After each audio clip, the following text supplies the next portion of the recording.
Oh, come. Good morning. We are live. Hey guys, good morning. I just heard Maya coming down the stairs, so watch out. Yep, here she comes, place. Yep. He, Hopefully she's quiet today. he wants to join in and wish everybody a good morning. Yeah, she does. She's like staring at me right now. So yeah, how is everyone doing? If you're just joining us, say hi. Let us know what's happening in your world, where you're from, and we love hearing from you guys. It's a great way to interact and everything. So, how are you doing, Rachel? I'm good. Tired today, even though I went to bed early. Mm. I don't know why I'm tired today, but it's okay. I went. I took my dog on a walk, so I'm having tea. So I'm starting just to wake up slowly. But yeah, Nice. What kind of tea you're drinking? I am drinking green tea with a little bit of Oh, lemon in it. oh, nice. With lemon? Yes. Interesting. And what kind of green tea? Just straight green tea? Anything special? Yeah, I'm not having matcha right now. I have that sometimes, but just a brewed green tea. Yeah. Nice. Nice. Yeah, I am having matcha because it's like my new favorite drink in the world. I think I've been talking about it a little too much lately, but I can't stop talking about it. So this is, by the way, this is day 30 of me with no coffee, which is Oh, really great. But yeah, Brenda gets this matcha from Japan. It's called Gacha matcha. That's what it's called. And I've been putting MCT oil in there and native path collagen and some almond milk. Brenda's been making homemade almond milk, which is really great. oh my God. Super awesome. And then just a pinch, a little stevia, and it's wonderful. Yeah, it's really good. That So it's my sounds favorite drink. Yeah, that sounds delightful. How long does it take her to make almond milk? I've always wanted to do that, but never actually decided to take it up yet.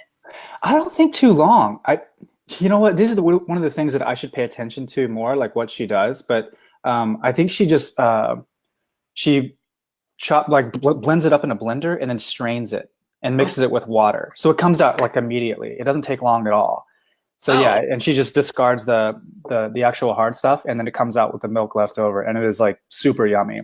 And we like that a lot better than the almond milk we get at the store, because there's two things we found with the almond milk at the store. Like one, you're either getting good almond milk, but it has a lot of sugar in it, and right. the other one, there's a brand called Malk that we like a lot. Have you seen it? It's like they make cashew nut milk and almond nut milk, and it's really good, but it's super expensive. And the other downside to it, because it doesn't have any preservatives, it goes bad really easily. You know what I Gotcha. mean? Yeah. So we're finding it's like it tastes better to make it at home, and it's more affordable and it's quicker. So maybe you know what I'll do is I'll figure out exactly how she does it, and I'll do a video and I'll let everybody know. Yeah. Yeah, but I like it a lot, and it's good in your coffee, it's good in your teas. Lots of cool things you can do with it.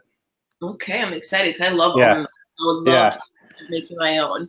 Yeah, yeah, and I like it blends perfectly with the collagen too, because it makes this like nice creamy kind of feeling that you would get like with like a big full fat dairy cream kind of thing, you know. So that's what I'm doing.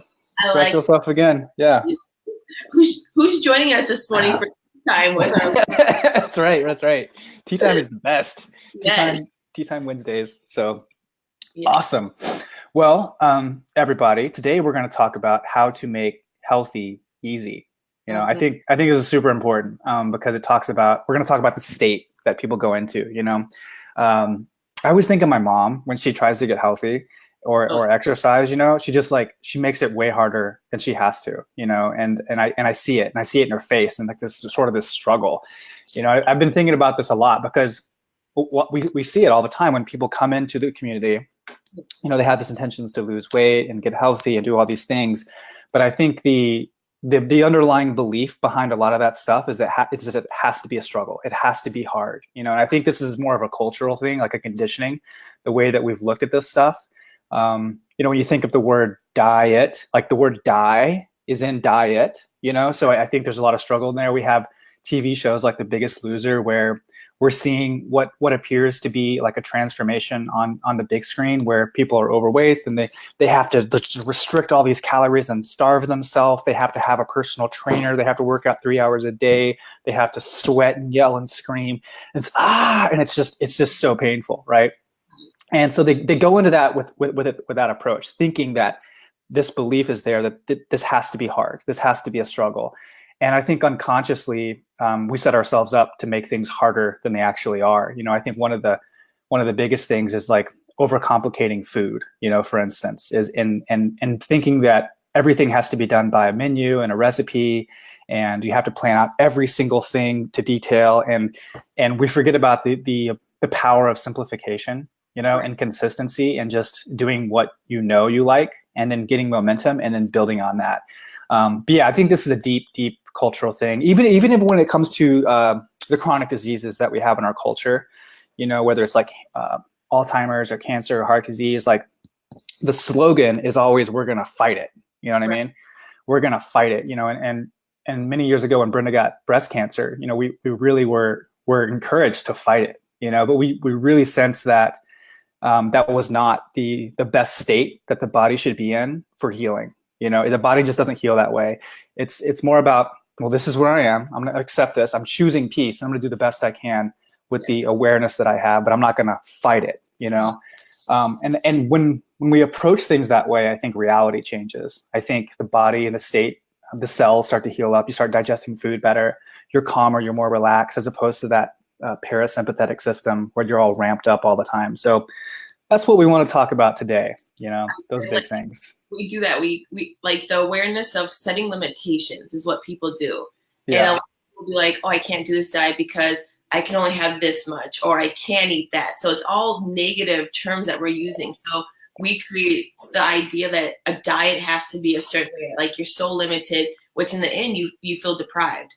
And then or you're setting yourself up for sabotage, for wanting to cheat, wanting to take back something that you can't have now. So a big thing that we need to do is change our mindset, is not looking as, oh, I can't have that, I can't do this, is, oh, I'm trying these new things, or, hey, how am I feeling now? So that's the thing that we need to do, is awareness of how the power of our mind. We say it so much, as mindset can make for sure. Yeah, and I think that's what you, myself, Evan, are doing more than anything else, is getting people in the right mindset to transform, because that's where the true transformation happens. It's not because you this food or that food. It's because of your mindset and what you're choosing to do. But that comes down to a behavior. And I think you touched on a big thing right there when you said expectations. Like people get so attached to expectations. And one of the best quotes I ever heard is like, happiness is your life minus expectations. Right. So we get so attached to outcomes, and we have an idea that it needs to go this way. It has to go this way. So we grind and we hold on. And when things don't happen as we had planned, we view it as a failure. And I'm going to go back to doing the old things, and then back to yo-yo dieting over and over and over again. And we forget about patience and consistency. And how are you feeling? Like you said right there, like, oh, wow, I'm feeling really good. This is working, but not paying attention to that because we're so attached to this preconceived notion of how we think things should go, Right. Yeah. So yeah, what we want to do is help you remove all that stuff, that old mindset, that old paradigm that has to be a struggle, has to be a fight, and really try a different way, because it should be fun and enjoyable. It should be easy. It should be sustainable. That's another thing we're trying to get people to do, is not think about this as something that you go on or you go off, or you like tip your toes in.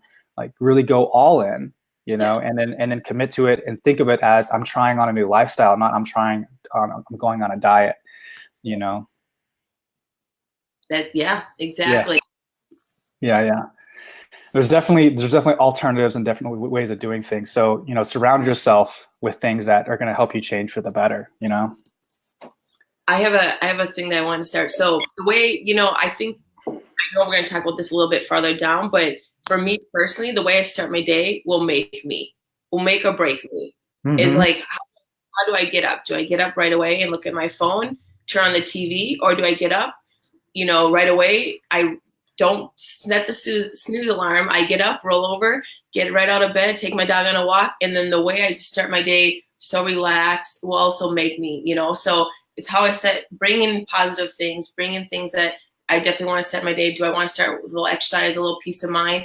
That will help me a lot. So I think it's also important for everyone to, how do you go about your day? Like, what do you do to keep it easy? Like for me, definitely starting off with a little bit of exercise, a little bit of sun, and how what I have my green tea, I love green tea, and then a great breakfast. I keep it very easy with food. I just go and have couple eggs, 3 or 4 eggs, a little bit of sauteed spinach, delicious. Yes. Yeah. I mean, I think that's one of the easiest things people can do to make it easy, is to change their morning routine, and if you do nothing else, just start there, because people get in big trouble with like the standard modern day morning, like what you're saying, like jump out of bed, turn on the phone, turn on the TV, check Facebook, check all these things. And like, usually like a coffee laden sugar with cereal and orange juice. And then that sets you up for failure the rest of the day. It becomes very hard to catch up when what you're doing from the very beginning is a failure, and I've spoken often about the importance of a morning routine and having a good ritual. Kind of coming back to like, I think the main question that I think you can ask yourself is, what would this look like if it was easy? Just simply asking that question, whether you're preparing yourself for going to the store to pick up groceries, or, you're going to do a workout, or you're going to travel and you're thinking about what to pack, what to bring, just asking yourself like, well, what would this look like if it was easy? And then based on that framework and that state of mind, taking action with that consideration, everything becomes a lot easier. So, one of the things I do in the morning, I talked about this before too, is like immediately after I wake up, I get in the shower, and I take the coldest shower I possibly can. Oh my gosh. And when I get in there, like I try to say like, all right, what would this look like if getting in the shower is easy? Because I could get in the shower and go, oh gosh, it's so cold, and it becomes a struggle. But what I'm really trying to do is train my body and my state of consciousness to relax, because that has huge carryover to everything else. And you'll see this with the best athletes in the world too.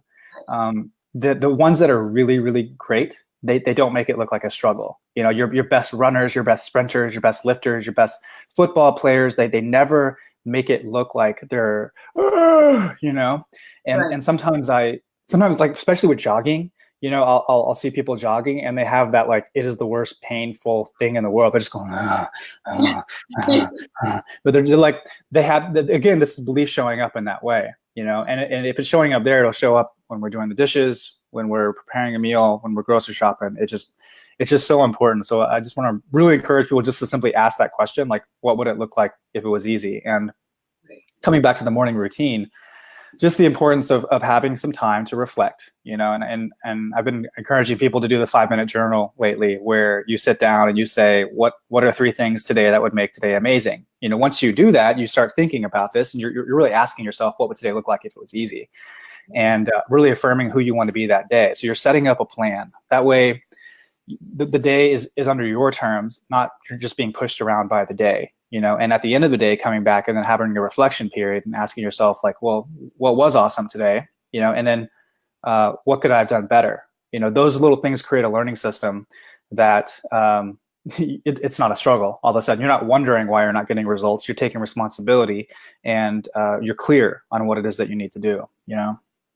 I agree. I think we need to create an environment that we want to be in, that's going to be fulfilling. For example, I went to the gym yesterday and I could have put on music and just jammed away at the gym with music, but instead I put a podcast on. I was listening to Tony Robbins. So there's different things you can do that can also create the environment you want. Read books. A great book I read was The Power Habit. So like different things can bring in that, give different insight, give you a positive mindset, give you different intentions that you want to set. Like the one I loved yesterday was Tony Robbins, was create the standard you want to be. Don't just go with the identity that you created, because we all, like, listening to him yesterday was so true. We all put ourselves in this identity where we ourselves, oh, I'm big boned, or I can't work out. I'm never supposed to work out. It's like we just create that identity and stick with it. Oh, so powerful. And you're also talking about another thing that's super important, that we make things more of a struggle because of the words that we speak. We start speaking from that identity, like, because let's be clear, there's an old identity, a part of you that does not want to transform. It doesn't want to get better. It doesn't want to heal. It wants to stay in the struggle. It wants to stay stuck. And in a way, like, it kind of wants to keep blaming everything else around it for what's happening. Right. It wants to blame, like, this happened to me when I was young. My husband's this way. My boss is always as mean to me. My coworkers are this, and like, it just wants to put responsibility on everybody else but itself, so it's going to try to protect itself. And like, I give it a name. I call it Chitty. My parents used to call me Chitty Chitty Bang Bang, right? So like, I say this is like the little child in me that wants to, like, to throw a fit and be a victim and just so Chitty will show up, and it's definitely an identity, and when we're trying to back up and observe that identity and choose something different, there's going to be resistance. Like we're going to feel it in our body, but it's so important to like what you're saying, like affirm who you're going to be, like set the standard, set the habit, set the behavior, and then do the thing anyway, and just know that it's still going to be there, you know. And there's going to be uncertainty. That's okay. There's going to be a little fear. That's okay. Just do the thing, you know. Exactly. Because like the whole thing is it takes 2 months. I mean, it keeps changing by here. 2 months, 66 days for something to become a habit. So be patient with yourself. Understand that this will be a process. You might lose, you know, I hear all the time, oh, I only lost 4 pounds. It's like amazing. You lost 4 pounds. Now imagine if you stay at it, what's going to happen. So be patient. This is a process. I know we say it all the time. It didn't happen overnight. So be patient. Understand that you are learning. You're retraining yourself to live a better version of yourself. Enjoy, discover a healthier life. Yeah. Yeah, we see it all the time where someone will say, I did the 30-day challenge perfectly. I feel better. My energy's up. I'm digesting my food better. I lost 3 pant sizes, but I only lost 7 pounds. Yeah. And it's like, there it is. There's your old identity speaking right now. It doesn't want to celebrate. It just wants to be like, you know. It's like, what would happen if you just kept going? Yeah. Wouldn't you like to find out? You know, it's just about being consistent, because this is where those expectations show up. You know, I did a 30-day challenge. I should have lost 50 pounds. You know, I should have changed. Well, hold on, just see what happens. Just go. Just be patient and just have it. You know, so. Yeah, it's so important. And yeah, I mean, what we're talking about, going back to the morning routine, the best place you can change your daily habits is by changing your morning habits. You know, big glass of water, you know, a clean tea with coffee with no sugar in it, no dairy, you know, journaling, taking time to breathe or meditate or whatever that is, and taking a walk, and not doing all the social media and TV. And like, you know, I don't even check my phone until 10 a.m. like, because it just takes away my mind, you know. And I think, with this modern era, like the quality of our attention, the focus of our attention really determines the quality of our life. And now we're at this point now where social media, we've become the product. Like you see, like Facebook is using us as the product because they're selling our attention to other companies. So it's like Twitter and Instagram and all that stuff. We're the product. So like we have to really be mindful of that, you know, otherwise we'll be thinking all these different things. And I mean, that whole world is based on like, well, he said, she said, and likes and comments, and it sets us up for failure, you know? So in terms of making things easy, stop all that stuff in your morning routine and really take control, you know? Which is why I like the idea of journaling, because a lot of us don't sit back and think about, okay, how can I improve? You know, what did I do yesterday? Or what are 3 things that really made me happy? So doing that actually creates a different awareness in your mind. And so I love that idea of being able to do that, to journal. Like that's to do. And not comparing ourselves to other people and, you know, what their social media is showing as their moment of their life is being so great, which that's just a glimpse of what they want to show you. But you're focusing on what, you know, going to fulfill you, what's happening in your life. Because if we're not fulfilled, how are we going to do things for other people? And the biggest thing I like to hear is how we can contribute to other people, you know? Oh, yes.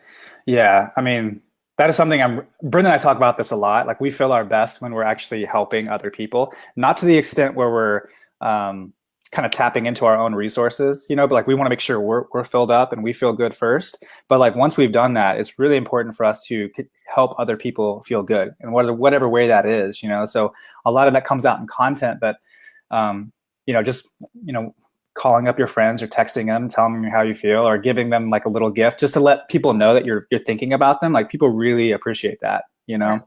It's such a big deal. So yeah, I see it in our community when people share their workouts. I love it because I want in the community to do a workout because they're feeling good, and it's cool to see that. And they show the video, and then other people want to join in and say, "Oh, I got to go do my workout." So you're feeling you're helping somebody else want to go, you know, encourage them to work out. So that's pretty cool. Yeah, feeling good now is like the #1 rule. So, well, let's talk about simplifying food a little bit, you know, because again, I think people are tapping into new areas where all of a sudden they're shopping for new foods and cooking for new foods, and it's an unknown territory. And of course, on the front end, like when people are coming in this world, we say we've got menus, we've got recipes for you, and all that, and they come in, and we definitely encourage that, you know, you to use those to get ideas and get the ball rolling so you can get some momentum. But I think people tend to overcomplicate it there too. So I thought we could talk about how you and I both simplify our food and make it simple and really save time, save money, save energy, but also do it in such a way that it tastes good. You know, it's enjoyable. You know, because I love the food I eat. You know, but I really don't make things hard. It's super simple. I'm not a great chef. I just keep it really simple and use some basic principles. You know. Exactly. So I have to tell you, my biggest thing is I'm a deal queen. I love my deals. So I'll definitely be one of those people that look at the Sunday ad or see what's on sale. Like, oh, nice. I love it. I love my deals. But if, like, for example, chicken's on sale, I'll buy like a couple of chicken breasts, you know, cook them up, and then to have a huge bowl of romaine lettuce. And what I'll do is I'll either, you know, grill some chicken and then eat a bowl of salad, and then take that same chicken I cooked the next day and then chop it up with some peppers and onions and make it fajitas. So I love making a meal and repurposing it, like having different ways to eat it, or taking some chicken, throwing it in some broth with some veggies, and now I have a soup. So that's my favorite thing to do, is just take something very simple, your protein, take some veggies, and then, oh man, there's so many different options. You can throw in different spices. It's so easy to have a really, really good meal and have different ways to eat it different days. So I like to cook a bunch of food, and they'll have it like over a different couple of days, which is really I love it. I love it. Yeah. Yeah. The magic formula really is a quality protein plus some veggies, and using good fats equals success. So, and you can, with that, you can have so many different varieties, especially when you throw in all the different spices, because like your protein could be beef, and it could be any cut of beef. It could be ground beef, or, you know, steak, or a ribeye, or whatever you want. It could be chuck roast. It could be something with a crock pot, you know, or it could be chicken. It could be turkey. It could be eggs. You know, it could be pork. It could be fish. It could be bison. It could be game. Whatever. Like, there's so many different things. Like, just pick one or two that you like. Go to the store and get it, and then eat that. You know. And then same thing with veggies. I mean, I eat a lot of broccoli, a lot of cauliflower, carrots. Lot of leafy greens. You know, I'm really big into getting the salads, and then I really make the same salad all the time. You know, it has like, I love purple onions, Kalamata olives, shredded carrots. I'll usually put on some pumpkin seeds. I love the Primal Kitchen dressing. I think that's really good, and an avocado, and then pepper, and it's like, bam. And I have that like pretty much every day because it's amazing, and I never get tired of it. And with the vegetables, I'll either steam them or bake them. But I typically, to make things really quick, I'll just steam them, and I'll put on some butter, olive oil, salt, pepper, and it's like done. And then with the meat, you know, I just a lot of salt and pepper, and then I use a lot of onion powder, garlic powder, cumin, coriander. Those are like my go-to things. Yeah. And it's just like I rotate, and I keep it so simple. And when I was in college, I used to like do a lot of bulk cooking, you know, like where I'd cook a lot and I'd save it and put it in containers. And that's another great way to save time, where you can just take something out of the fridge that you've already prepared, heat it up, and you're good to go, you know. But yeah, but there's no recipe. there's no menu to follow or doing any of that. Like, I think those days are kind of over. I mean, yeah, just make it super simple and keep going, you know. I used to be such a recipe queen. Like, I would be on Pinterest or whatever, just searching tons of recipes. Now I I just take my spice drawer and add a little garlic, add a little cumin, a little onion powder. Like, I will just add whatever, and it's delightful. I love it. I love being so it's good. In the crock pot, I'm a big fan of the crock pot. I love that I can literally take like a pot roast, throw it in there, some potatoes, a little bit of veggies, a little bit of seasoning, turn it on, add a little bit of water, come back from the gym or doing work a couple hours later, and dinner's done. I didn't have to do anything. I love that. Yeah. Simplest. It tastes amazing, and it's so easy, and I mean, it's right there. It's already done. Like, there's nothing hard about it. You know, just put it in there, put in some spices, do the thing, turn it on, come back. It's so easy. So yeah, really? Another thing, go ahead. Oh, we got a question? Sandy just wrote in. She wrote, "Hi all, I'm late to the live." So thanks, Sandy, for joining us. Oh, hey Sandy, what's up? What's up? Yeah, Sandy's awesome. She's super active. So yeah, I love hearing from you guys. Well, let's talk about cost issues, because this is another thing. You know, I remember a few weeks back I posted, we cleaned our fridge. You know, it was really clean and like had a whole row of food in there, and it was exciting. I felt really good about it. So did Brenda. But someone said, you know, it must be nice because I can't afford that. And I think this is another area where people make it harder than it needs to be in terms of cost allocation, you know, because we're spending money on something. It just depends on how we can stop spending money on things that are high in toxicity, low in nutrition, and just do the best we can with the opposite thing, trying to maximize nutrition and minimize toxicity. So I think this is a super important thing to do, is to look at what you are spending your money on. You know, is it fast food? Is it liquid carbohydrates like Cokes and sodas, milks, you know, things like that? Those are super empty calories, like poor nutrition, lots of sugar, not good for you. Those have to go right away. But like, think about what are the least things that you can do that will make the most difference. And this is another thing, kind of like what would it look like if it was easy? Yeah. Is to it's called the one thing. You know, what's the one thing I can do to make everything else easier or unnecessary? You know, and it's kind of like a domino effect. You do the first thing, and then you get that done, and then that domino can knock over a bigger domino. So a lot of people get caught up into thinking that they have to buy organic vegetables, they have to buy grass-fed meats, and we'd have to encourage you to do that. You know, if you can upgrade your nutrition density of your foods, then definitely, you know, go ahead and do that. But if you can't afford that, that's okay. You know, you can get conventional beef and you can get conventional vegetables. Yeah. And if you did that, let's say you got like conventional chicken or conventional beef and like frozen vegetables, you could get enough food to where it would come out to like $2 to $3 per meal. Like, it's cheaper than the frozen pizza. It's cheaper than going to the fast food store.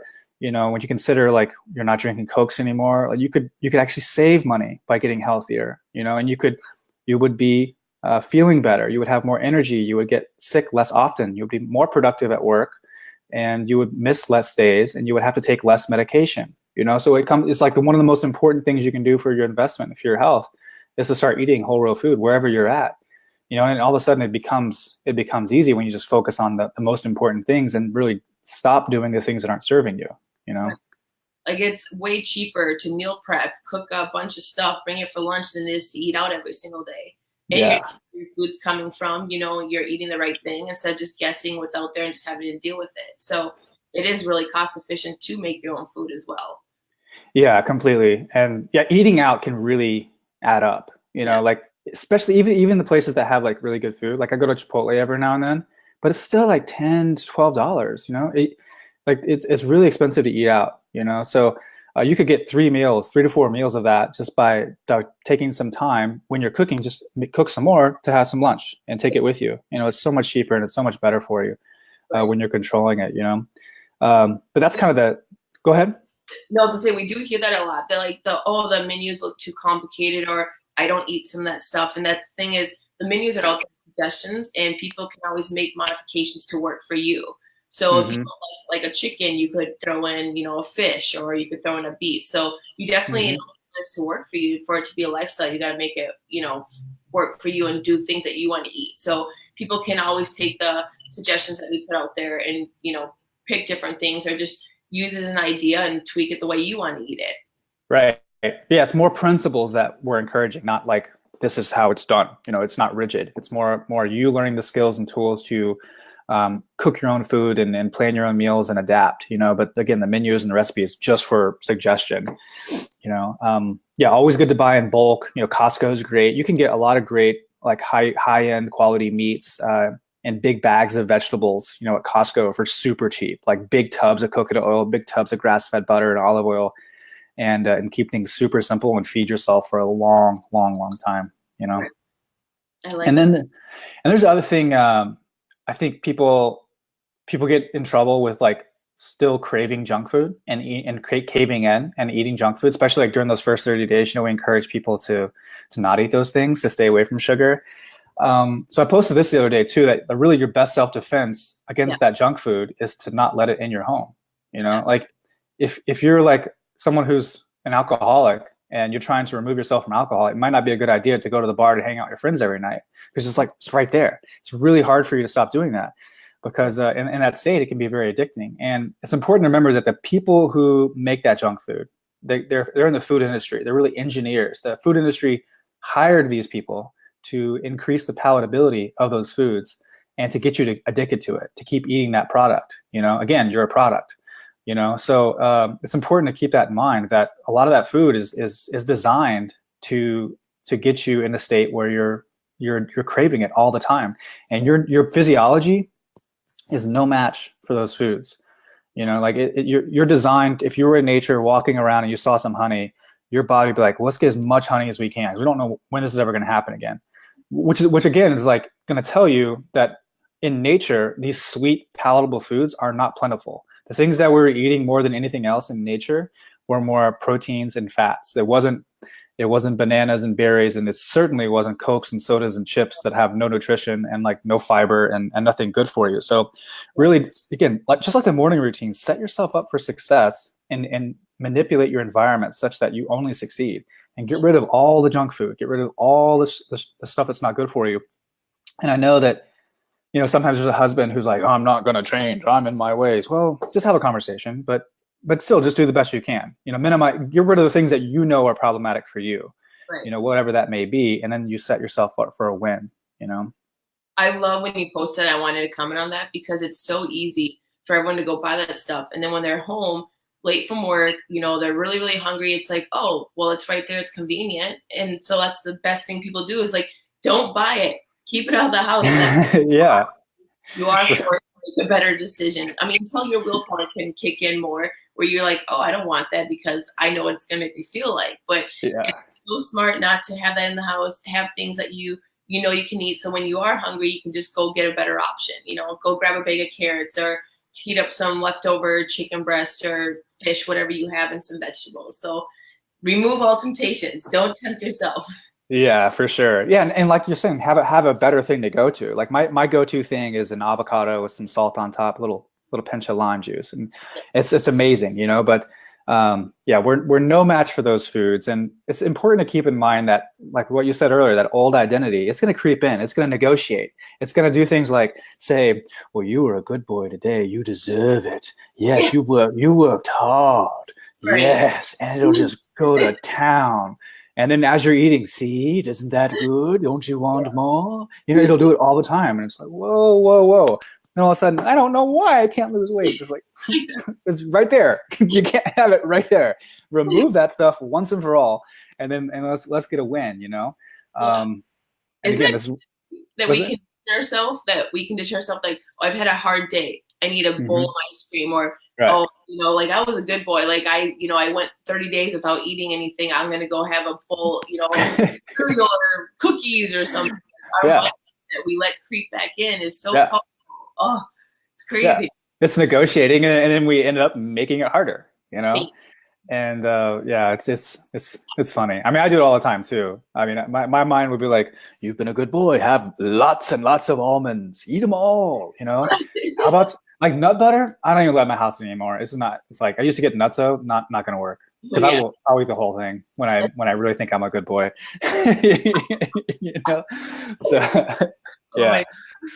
So yeah, not good. But anyway, yeah. But the key here, like, I mean, to kind of wrap this section up is what we want you guys to know is that you really want to set yourself up for a win, and it comes back to consistency, simplicity, doing things that you like, really focusing on what you want to attract in your life, and then discarding the things that are not useful, and then really, you know, being intentional about your days, being intentional about how you want it to go, reflecting on how it did go, create a learning process. Right. Always ask yourself, what would it look like if it was easy? What's the one thing I can do to make everything easier, or maybe even some things unnecessary? And then this lifestyle piece comes in, and it's like, whew, you got momentum. You know, like what you were saying, 66 days, it becomes a habit. You start programming your own brain for a new pattern, and you're unstoppable. You know, you're unstoppable. And keep growing, keep sharing, and then start helping other people. And that's how real transformation happens on the individual level and on the collective level. So super important. Yeah, create that environment you want. Like surround yourself, because it's super important. We become the people around. So if you want to work out, you want to do certain things. Like I want to go back to that journaling. Journal what you want to do. Set your why. You know, make that why. Understand what you want to do. It. Create rituals that will help you achieve that why. For example, if you want to start going and working out, you know, create a time where, okay, every single day I'm gonna make sure I set that time. Make it fun. Do something you want to do, so that every single day you find yourself, okay, I'm doing it. In the beginning, it's hard to get started, but it'll only get easier as you continue. So that's the thing, is going back, set why are you here, understand it, create rituals, and then as you'll notice, things will just get easier as you go. So yeah, I love that. So we have any questions? Any questions pop up? Anybody? Oh, Before I start this question, Evan, thank you for joining us. He wrote, "Good morning." Morning, Evan. We have a question from Mary. She said, I know paleo is all about, okay, I know, oh my God, I always struggle with this question. I'm going to take 2. Do it again. Yeah, here we go. Rewind. I know paleo is about a lot more than weight loss, but I have read so many reports of people losing a lot of pounds in a fairly short period of time. I have lost only 4.5 pounds the first month of the 30-day challenge. Second month, I lost 4 pounds, and third month, I lost 3 pounds. All this is acceptable, but slow. I am an older woman, 65, so 3 pounds a month eventually to get me where I want to be would look good, but in the last 3 weeks, I've only lost nothing. I'm wondering what's going on. Yeah, it's a common question. We kind of talked a lot of this stuff earlier, about being patient and kind of being frustrated with the progress. And I think all that's okay and all that's normal, and it's an old identity, and, have a conversation with that thing. Some things you kind of to do here, I think, is more important than anything else, is really go back to those 4 pillars of good health, like nutrition, sleep, stress,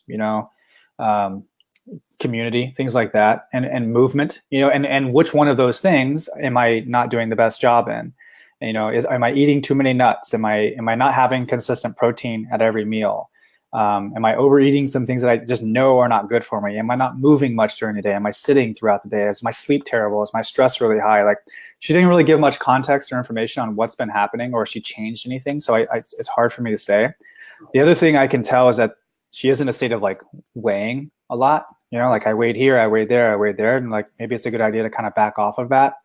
The general things that we tell people, though, if you are having trouble losing weight, is do that checklist, and ask yourself if you're doing those things, like yes or no, and then start there. The most important thing I'd say is start having consistency with protein and eating vegetables, and not a lot of starches, not a lot of fruit, but vegetables, so you lower that carbohydrate intake, which lowers the insulin levels in your body. And you're moving more towards like a low carb paleo ketogenic diet, which is super beneficial for improving insulin sensitivity and then accelerating fat loss. So I would say start there. And then I would look at how much I'm moving and see if I can improve it. And it doesn't have to be hard, rigorous movement. It doesn't mean go do CrossFit or Insanity or anything like that. But if you're walking 5 minutes a day, well, then let's say 5 minutes in the morning and 5 minutes in the evening, and I'll kind of bump that up to 10 minutes. But find where that is for you, and then look at how much water you're drinking. Are you not drinking any water? Is it maybe 1 glass, 2 glass? Could you up that a little bit and drink maybe half your body weight in ounces of water every day? Are you sleeping 4 hours a night, 6 hours a night? Could you try for 7 or maybe 8? Just there's limited information. So I just give that as a general broad recommendation for everybody to really look at checklist. Am I doing these things? Yes or no? And that's where the reflection comes in. Like I learn something every day when I ask myself, what could I have done better? And typically it comes down to check social media less, could have drank more water. Yeah. Like simple things like that. But typically when people ask these questions, they already know what the answer is themselves. They just haven't quite sat with it and gotten honest with themselves, so that would be my recommendation. Susan just joined us. She said, good morning, first time listening, great support. Thanks. This keeps me motivated. That's wonderful to hear. We love hearing that. And then Awesome. Sandy come up with one more question before we go. And everyone can go back and watch this video as well that's archived. So if you did miss anything, you can always go back and rewatch it from the beginning. But from Sandy, she goes, is anyone else having issues with gallbladder as a result of weight loss? Spent the morning at the doctor and getting an ultrasound, waiting to hear if I need surgery. Oh, well, I mean, I guess she's asking if people are normally having problems with the recommendations that we're getting, but that's not typically the case. People typically get relief in symptoms in that case. A lot of people, I think, also fear that they're going to get in trouble with like fat, like saturated fat's going to really hurt their gallbladder or things like that. And that's not the case either. I think in those situations, you can limit the fat, but you don't have to completely eliminate it altogether and eat like the most leanest cuts of meat. But that's not something we typically hear, is that people are having problems with gallbladder. And what I don't recommend is people go out and doing gallbladder cleanses or anything like that. If you do anything, what I would recommend is to start taking digestive enzymes with your food. A lot of people don't have the gallbladder. They don't have the natural gastric juices and the hydrochloric acid to break down their food. So like Now Food super enzymes is a great thing that you can take with your meals when you're eating protein and fat to help you break down that food, digest it, and absorb it a lot better. So it's not so much stress on the gallbladder. And you can find that on Amazon. Just look up Now Food super enzymes, take maybe 1 to 2 capsules per meal, and that can help out quite a bit. Perfect. Yeah. That concludes our keeping it easy today. Awesome. Well, that was fun. And so if you guys have any questions, leave them here. We're happy to answer them. Please chime in and comment. And also just the energy of the group right now is really good. Like there's a lot of great things happening. So just want to encourage everybody to continue posting and sharing and, up leveling the amount of inspiration and community that we have. So you guys are super awesome. Let's keep going. And thank you so much for being here. You guys are awesome. Exactly. All right, everybody have a great day, and thank you for joining us.